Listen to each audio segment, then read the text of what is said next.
বৈষম্য বিরোধী ছাত্র আন্দোলনের সময় সংগঠিত হত্যা মামলায় কক্সবাজারের উখিয়া টেকনাফ আসনের সাবেক এমপি আব্দুর রহমান বদিকে 6 মাসের জামিন দিয়েছে হাইকোর্ট।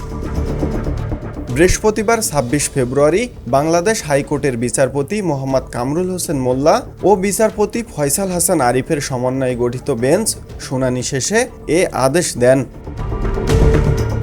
এর আগে 24 সালের 20 আগস্ট কক্সবাজার 4 উখিয়া টেকনাফ আসনের সাবেক সংসদ সদস্য আব্দুর রহমান বদিকে গ্রেপ্তার করে র্যাব। ওই সময় র্যাব জানিয়েছিল কক্সবাজারের টেকনাফে হত্যা চেষ্টা মামলায় ইয়াবা গডফাদার খ্যাত বদিকে চট্টগ্রামের পাঁচলাইশ এলাকা থেকে গ্রেপ্তার করা হয়।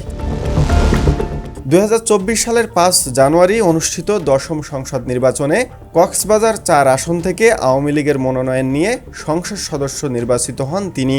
ইয়াবা কাণ্ডে বদিকে নিয়ে বিতর্ক উঠলে পরের নির্বাচনে ওই আসনে তার স্ত্রী শাহিন আক্তারকে মনোনয়ন দেয় আওয়ামী লীগ সরকার। ইউএফটি ফার্স্টের সাথে ট্রেড করুন যে কোনো জায়গা থেকে, ক্যাম্পাসে ক্লাসের ফাঁকে, ঢাকার জ্যামে বসে কিংবা ঘরে বসে। ট্রেডিং এখন হাতের মুঠোয়, তাই ট্রেড করুন যখন খুশি যেখানে খুশি।